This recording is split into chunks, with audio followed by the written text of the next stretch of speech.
What we're doing today is drafting, or no, we're not drafting anything. I have the old. Oh, I just read it wrong. We're doing our Dream MCU film or show with existing MCU characters primarily. So basically, we're creating the content that we would like Kevin Feige to produce. We're pitching to him. Each of us are doing our own pitch. What we're working with during these pitches, we all came up with titles for this piece of content, who the existing characters in the series are that would be part of this film, who the villain would be, what format we want to see it in, whether it's a movie, a miniseries, a long form series, or like shorts. Um, what sort of genre we're appropriating. I mean, if you've seen an MCU movie at this point, you realize that they're kind of digging from other genres for whether it's Winter Soldier being like a 70s spy film, um, or Thor Ragnarok being like a Flash Gordon type movie, so on and so forth. They all have some sort of piece of film or TV history that they're pulling from in order to attract viewers. So we'll include those, and then what new character we would debut in the post credits, because you got to have a post credits. Everyone has post credits, and this is where we would have somebody that hasn't yet see it come into the universe. This is so yeah. We'll talk about all this stuff. Feel free, guys, to add in additional info to make your pitch as exciting as possible. And then you guys watching on this, let us know your thoughts. Would this be something you would, or you think we're fucking stupid and we should not be pitching to Kevin Feige? And who knows? Maybe somebody listening has relations to Disney or something, and our pitch gets stolen. Whatever, it can happen. But let's do this. Corey, you want to start? You Yeah. get a few minutes on the clock to sell your film to us. All right. So the film that I have Or come up sorry, with, film or television or show. Sorry. sorry, it's actually a television series that I came up with. It's called Are They Worthy? And it's starring Rocket, Groot, and Korg. So Rocket and Groot somehow make their way to Earth, and they run into Thor and Korg, and Rocket realizes that Mjolnir is something that he wants. So him and Groot devise a Ocean's 11 type of heist situation to get in and try to take Mjolnir, not knowing that they can't pick it up. Um, they make it in there, and Rocket obviously can't pick it up, but Groot can. Hmm. Groot takes it. They get out of there. Thor is the villain, trying to get Mjolnir back, and Korg ends up, chasing after them and becomes, kind of like a buddy slapstick action comedy series. Uh, yeah, slash All right, and heist. Thor's the villain. Yes, because he's trying to get Meow Meow back. It's kind of fun. I like it. Yeah. So That yeah, called definitely sounds. Are They Worthy? I like the name. So it's a heist. So yeah, buddy heist them. All right, they've kind of done the heist element a little. Yeah. Beta Ray Bill. Who's that? He's your post credits character. Yeah. So Beta Ray It's like a Bill. Martian Thor. What's that? Sorry, go ahead. I was just saying who Beta Ray Bill is, but go ahead. No, yeah. It's your pitch. Beta Ray Bill he's an alien that is actually worthy. He becomes worthy of Mjolnir and picks it up in the comics and wields it. So I thought he'd be a good pick. Introduce him. They've teased him in the movies. So and I think it was Ragnarok they teased him. So it'd be a good way to introduce this character. He's more of a hero than like a villain. He's not really a villain at all, but he does butt heads with Thor a little bit. So, are they worthy? Are they? Coming All to Disney right. Plus soon. Doug and JP, what are your thoughts? Sounds fun. Any critiques? Anything that you would recommend to take this product to another level? So I know that Groot lifted Stormbreaker. Can he lift Mjolnir. Mjolnir?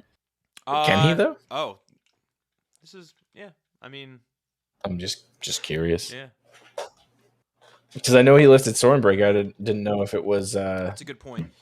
Stormbreaker have the same thing, but that'd be fun though. I mean, I feel like if anyone could lift Mjolnir besides Captain America, it'd be Groot.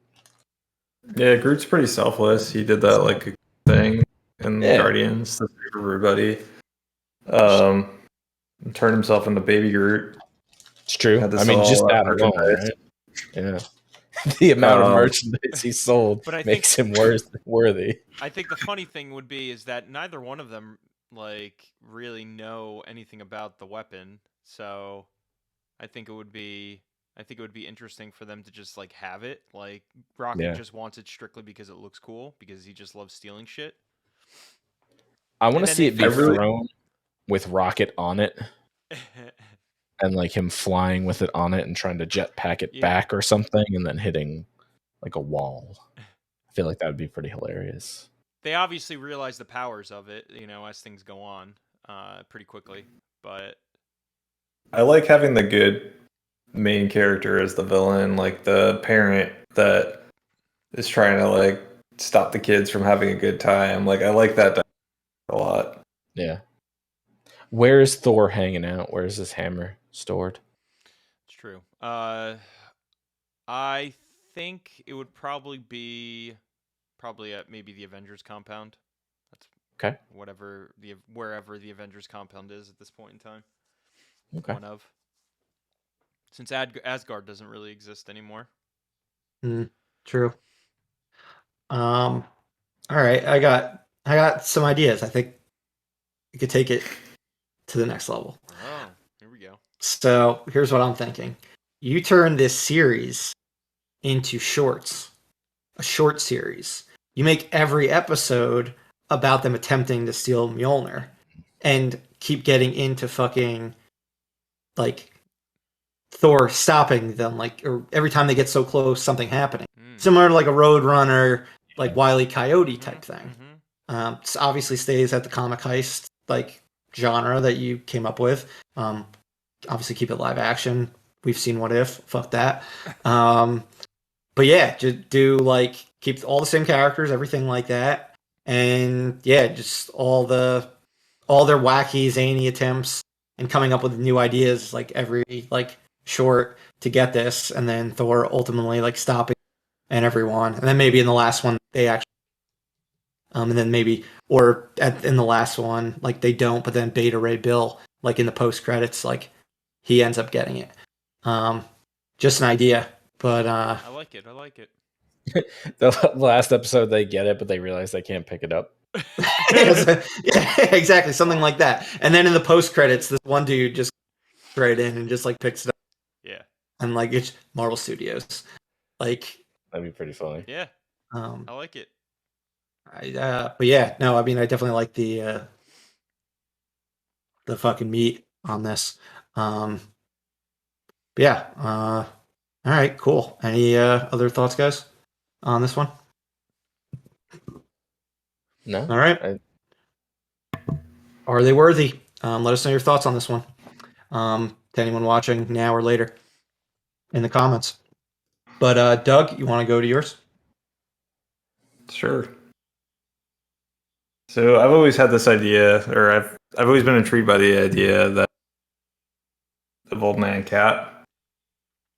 So I kind of ran with it on my limited series television show. So I'm calling it Captain America Call to Arms.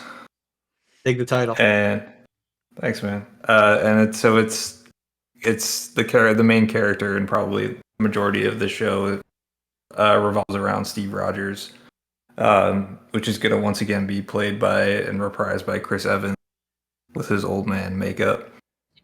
But I like the idea of following a different Captain America. This is a Captain America that is not a man out of time, but a man that's gone back in time and lived through all of the decades. Put down his shield, put down the costume, lived a life with Peggy, had kids. Unfortunately, had to watch Peggy die again because he had the super serum, which gave him an elongated lifespan, and has stumbled upon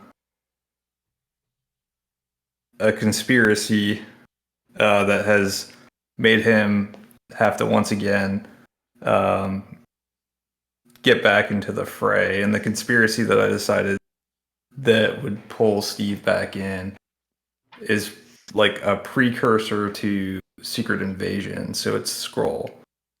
And the Skrull have started in society kind of like how Hydra did at one point, and take over heroes. And the reason why it revolves around Steve having any of the other main characters truly in it or in part as part of the main cast, Steve doesn't know who to trust because he doesn't know who's Skrull and who's not Skrull. And so he's not going to call on Bucky. He's not Falcon. He's got to try to figure out himself what's going on in this, what's going on, who to trust. So as far as vibe, I was thinking probably has somewhat of a spy vibe still, kind of Winter Soldier like. You probably want to have some sort of Reservoir Dogs feel or the Thing feel where you just don't really know who to. You don't know who's Skrull and who's not. As far as post-credit scenes and where it'll eventually go, is I didn't want this to be, and so I don't think you can get into truly Secret Invasion. I see this to actually getting into Secret Invasion. But for the post-credits, I thought it was cool, being that I'm starting to kind of pull into the space galactic universe with Steve. It thought it'd be a good time to maybe introduce the Silver Surfer, and kind of set up the fact that Silver Surfer is coming or is a character in this universe. I think it ties in nicely to this. Can be a precursor to maybe Galactus eventually coming as the main villain down the road.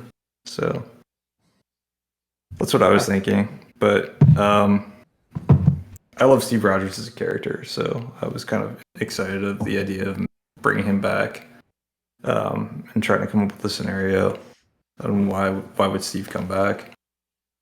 Yeah, no, I love the idea of Steve coming back. Yeah. But what if we can't re-sign Chris? Do you have an older actor in mind to play? Oh. Buzz Lightyear. Yeah, I mean, if we could like de-age Clint Eastwood 20 years, I think he would be kind of interesting. He would. I thought about an older actor. It'd be hard to replace Chris Evans, I think, in that. It would be. But I think, yeah. You got somebody? It seems like No, you got I don't have somebody. anyone in mind. I just think like it's because he's playing like a 40, like such an older version of the character. I don't like he'd be 100% necessary. Like I think you can probably get somebody else that could do a good job. Off the top of my head, I'm not sure who. Yeah. I thought about it. I thought about pulling in somebody actually older, that had been maybe like an action star at some. Clint Eastwood, Clint Eastwood was a good one. I landed on aging up Chris Evans just because he's the guy, and so it felt odd. Jack Palance, circa like City Slickers would be a good one.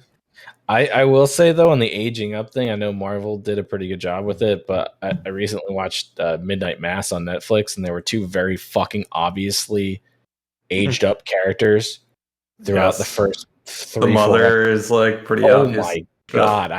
That ruined the entire show for me. Yeah. Yeah, bothered me you've got so like much. I don't know what she's in, like her 30s maybe. It was And she's very playing clearly like a 30-year-old woman talking like this the whole like an time. 80-year-old woman. Yeah, that was very annoying. I'm Yeah. sure Marvel can produce a better product than that, but I thought they did a good job with Chris Evans in Endgame, but they had a very small window of time that they had to pull it off. yeah, and he was just This chilling. could fall apart if it's like the entire show revolves around this. Yeah, So, it's an interesting question of who could do like that Chris Evans role in like an old man. Totally. It's But I couldn't come just up give with a ton of anyone money. better Just than. give a ton of money to Chris Evans, and you're good. it's true. Yeah, I think you could. Chris Evans would be, or you just wait till Chris Evans is old enough, which would be a Yeah. very long time. What about Army Hammer. I had one for a second. What about like a Kevin Costner? I thought about Kevin Costner. Yeah. I still just felt like Chris Evans was the better pick. He probably is. But yeah, I did think about Kevin Costner. It was like Clint Eastwood, Kevin Costner. I didn't think Harrison Ford could pull it off because it's too like he's just too dry to be a Captain America. I mean, You have anyone in mind for Skrull? Dennis Quaid too, who's basically the same as Kevin Costner. No, I mean Skrull I wasn't really thinking. It would just be like the actors you know. Yeah. Being, Good point. Good point. Good point. yeah, it's all about like I wanted Steve to not like the main question would have been like why isn't Steve like I didn't want those guys involved. I wanted Steve on his own. So I just figured if he didn't know that he could trust Bucky, or because they could be Skrull at that point, that he would have to work on his own. Yeah. Gotcha. Corey, you got any thoughts? No, I don't think so. You pass? Is he more You kicking taking ass in this movie as like as an older Cap? Who? Like is older Cap like kicking ass the same as he is when he's younger Cap? Like how does older Cap? No, absolutely not. I kind of thought of Falcon and Winter Soldier. Do you remember like Isaiah? Yeah. I was kind of thinking he'd be like that, where he's still got super strength, but it's kind of he's obviously older and not in his prime. But I also thought it'd be interesting because like personality would be different. It's not you're not taking this guy from like World War II and sticking him into the modern times. Like the guy actually saw it all now. Yeah. And so like personality wise, he's going to be a different person too. So I don't know. I thought it'd be interesting. I'd be interested to watch this show. So yeah, I'd watch it. I almost wonder if it should be a movie. I didn't realize movie was an option.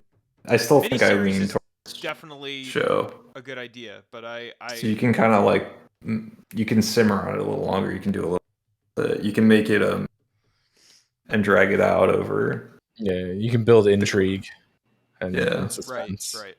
But I took some big concepts where Feige would miss that he couldn't deal with it in a movie. That's why I was thinking maybe precursor to Secret Invasion, like set it up. Maybe he dies trying to unravel the secrets. That'd be intense. All right. One last go for Cap. One last ride.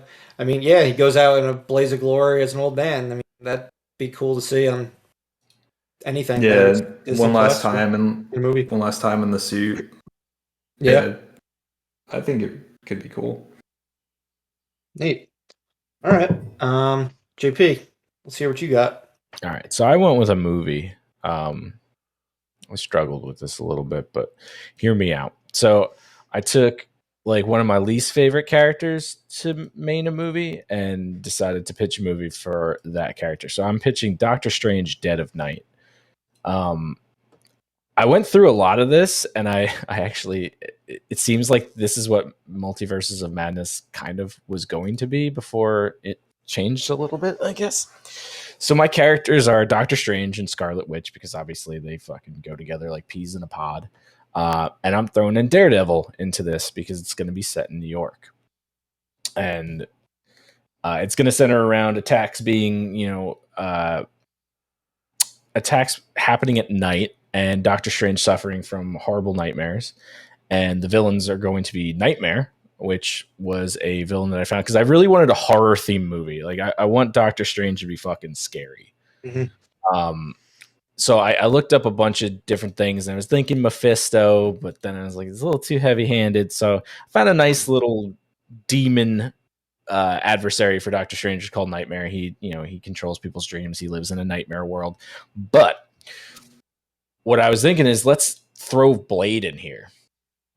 And let's have it. So I was doing some more stuff, and there was a Morbius run in 1992 where Nightmare takes control of Morbius and uses him to lure out Doctor Strange. So I said, let's do that with Blade. So Blade is actually the bad guy in this movie, along with a bigger bad of Nightmare. And Doctor Strange, Scarlet Witch, and then Daredevil will come in, and they hunt him down. Crazy shit happens. There's nightmare realms. It's going to be sort of in the vein of like a Mysterio, but absolutely frightening and scary and all that good shit. And then at the end of the movie, we could definitely hint towards a little bit of Mephisto being behind it all, because he's kind of the leader of the demons. He's the devil, and Nightmare is kind of one of his subordinates or a lower one. But also introduce Ghost Rider. There you go. And just get this real creepy goth horror train going in the Marvel universe. Let's get Blade in, get Ghost Rider in, bring in Mephisto, have a nice little horrific, scary superhero movie. That's my pitch. I like it. That's cool, and I like how you have a lot of characters. Because you definitely have more than any of us do. I just wanted to be centered around New York. I know Blade's supposed to be British, but fuck that. Blade's from New York. The old movies are in New York. Centered around there. Have him be the bad guy. Have them save him. Bring him into the universe that way. Because he'll be a good guy at the end of the movie, or as good of a guy as Blade can possibly be, I suppose. But yeah, I like the supernatural aspect. I feel like they need to bring that into this a little bit more. Bring some demons. Bring some frightening people and shit. But and having going horror. I mean, they haven't done that yet. I mean, I guess they're claiming Multiverse of Madness, and they claim the first one was supposed to be horror-esque, but it wasn't at all. And from what I was reading, the original director of Multiverses of Madness wanted to use Nightmare in the movie, but I guess then they switched to Raimi. They decided to turn it into multiverse stuff. I guess the original draft was supposed to be Nightmare, but I want some scariness in my Marvel. I want some like seedy underbelly shit and mildly violent, frightening villains.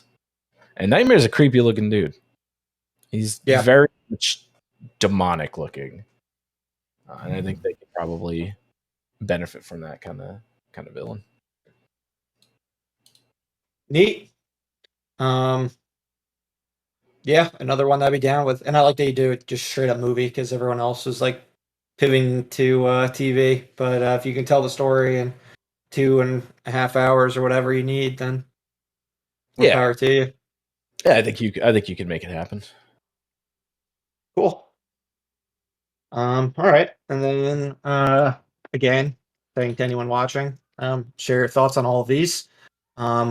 I will do mine now, and let me hear what you think about it. But I'm going fairly high concept with mine. It's called Seven Sorcerers. So it's in the world of Doctor Strange, like with dealing with masters of the mystic arts. But we're going back in time. We're going back to the late 1500s. with this one, and it's very much inspired by like the Akira Kurosawa films, specifically Seven Samurai. I mean, the title is very much a riff on it. So what we'd be dealing with in this film, or sorry, in this mini series, we're going to need a mini series. Absolutely essential. We don't. Seven Samurai is a very long film, and studios do not put out movies that long nowadays. So we're going to need like a 6-episode run, like probably like 6-hour episodes or 6 50-minute episodes to cover this story. And what it's going to deal with is going to deal shortly after all the flashbacks of the Eternals. It's going to follow Cersei's character, played by Gemma Chan. She'll be living in Japan after everything that goes on during Eternals. She'll be living in that area in like a village, and at that point in time, Wenwu, the villain from Shang-Chi, played by Tony Leung, he is going to be coming with his 10 rings to destroy like the village, take over it, and everything like that. But since she is eternal and she can't interfere or anything like that, what she ends up doing is getting kind of doing a cheat or a loophole because she cares about these people in the village that she's been with for the past 50 years or whatever. She's going to get like the 7 masters of the mystic arts to come and defend the village and fight Wenwu and the 10 rings. So these characters, I don't know if there are characters in the comics that would work.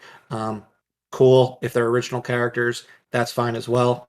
But basically, got a bunch of heavy hitter actors that would play the 7 sorcerers, who would play these masters of the mystic arts. We got John Cho, Jamie Chung, Henry Golding, Sung Kang, Lucy Liu, Stephen Yoon, and Jackie Chan.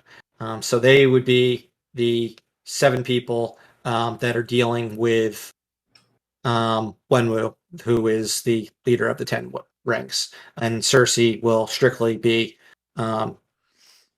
by, but not technically interfering. And then ultimately, kind of what I'm thinking for a post credits would be taking place in like the 1950s. So it would flash forward about 400 something years or about 380 years or something like that. And you'll be in a bar in Japan, and it'll be Akira Kurosawa actually talking about the story, but he came up with a new script for the Seven Samurai movie. He's turned the big myth about these sorcerers and 10 ring creators, 10 ring guy, into a more realistic samurai type story. Like that's what it's turned into over the 400 years since this event took place. And the person who he's telling the story to in the bar is going to be Wolverine. And that will be his introduction into the MCU. And it's still like 70 years before present day MCU stuff. So basically, this event inspires the 7 Samurai and everything like that. So it's very much a high concept type of thing that it would only have some characters that have been in MCU stuff so far, but it's dealing with stuff from Eternals, dealing with stuff with the 10 Rings, and dealing with stuff with the Masters of the Mystic Arts as well. So it's kind of combining stuff from a few different series into one original property. Now, here's the most controversial part of your pitch. Yeah. Who's Wolverine? That I didn't think of. Yeah, that I did not think of yet. We've talked about our thoughts on who should play Wolverine next, but I couldn't remember who like some of those people were. I don't know. Do you bring Hugh back? No, you probably don't. He goes away forever. So Put Hugh in a box and throw him away. Yeah. You got to go somewhere new. So yeah, I don't know. And it would be the character. It would be like a Canadian, or somebody who can play Canadian. It would just be just because it's in Japan or whatever, doesn't mean we're not going to have a Japanese actor as Wolverine. It would be like the fact that the character eventually went to Japan, like in the Wolverine movie and in the comics and stuff like that. But yeah, I'm not sure who would play Wolverine. Someone shorter than Hugh Jackman. I'd have to think going about that. short, huh? Okay, like shorter, actual comic. Yeah, try to be a little more Shorter guy. Yeah. Okay. But yeah. What about Sounds- people like Tom Hardy? Don't they? Although Uh, he's he, Venom, so yeah, he's he's busy.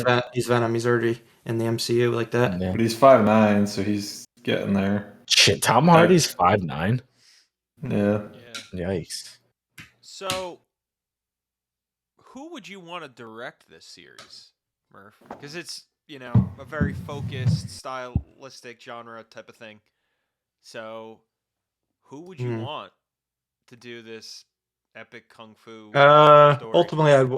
Ultimately, I'd want somebody who's directed television. I wouldn't want like some big name director to come in and do it. But yeah, somebody who's definitely dealt with martial arts films and stuff like that, or not even necessarily martial arts, has dealt with that. Cobra Kai's director. Yeah, right. Yeah, as long as they can do some kick-ass action, they're good to go. You wouldn't want Maybe someone who's done Thrones or something like that. You wouldn't want like Quentin Tarantino to do his show debut and Nah, he'd be too MCU debut. He'd be way too distracting. But yeah, I see where you're getting at. It'd be getting way too meta. Right? Like if you get like him involved. It should have a kung fu vibe, though. I think. Yeah, that's what I was thinking. It would have to have a kung fu vibe to an extent. With The Sorcerers should have like some sort of like. Yes, and we already know how the Wenwu fights and everything like that. Yeah. But You got Jackie, so Jackie can help with the choreography. I don't know. Maybe all right. If I did go with a big name, maybe based on Matrix. Yeah. But I probably wouldn't go with a big name. But someone who can do similar type of work. You want to know what I pictured when you said the ending about how the Seven Samurai story gets told and the movie gets made? It reminded me of like Back to the Future with Chuck. Yeah, Like, this is your cousin Marvin Berry. Yeah, only in this there's no time travel. It would just be like a legend being passed over the years. But it was cool. Like the time periods like all work together. Like Cersei, like the flashbacks in Eternals end in the Seven Samurai takes place in the late 1500s. And then if you went to the 1900s, mid 1900s, already like Logan is already Wolverine and everything like that. So like that would work if he actually like had a conversation before the Seven Samurai came out. So yeah, I was trying to like put a lot of puzzles together in order to make this work. But yeah, it would be very similar to Seven Samurai. Like a couple of the samurai or a couple of the sorcerers die and everything like that. Higher stakes. It would be a one-off and everything like that. Yeah, and sounds fun.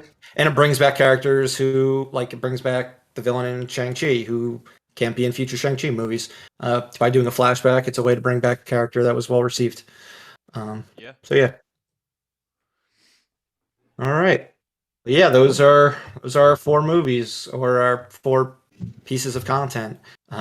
We got Are They Worthy, which will be a series. Captain America Called to Arms, which will be a miniseries. Dead of Night, which would be a film, and Seven Sorcerers, which would be a miniseries or limited series. So yeah, comment. Let us know what you think about all these. If you'd see them, if you would recommend them to Kevin Feige, if you ever run into him in the street and you can pitch our concept and take all our money. And yeah, that's it. All right. Awesome. But yeah, thank you again for everyone for listening. On our next installment, we'll be discussing movie 3 in our Liberty Film Club. Film is Spectacular Now. It is on Showtime anytime. When we drafted this, when I picked this movie last Monday, it was a very different situation with joking about a Shailene Woodley dedicating it to the Packers. But we'll still trudge through the film. Got plenty of people that we like: Bob Odenkirk, Kyle Chandler, bunch of other people, and yeah, we'll talk about it in our next episode. And the reason why we was one of our biggest listeners. One of the films that she recommended throughout our yearly film series, and it was one that the four of us hadn't seen. So, yeah, watch it and join the conversation with us on our next episode. Anything else, guys? No, That's I all think I I'm got. good. All right. Then, as always, this has been Corey, Doug, JP, and Murph at Live Breathe Film. We'll see you again next time, movie lovers. Bye.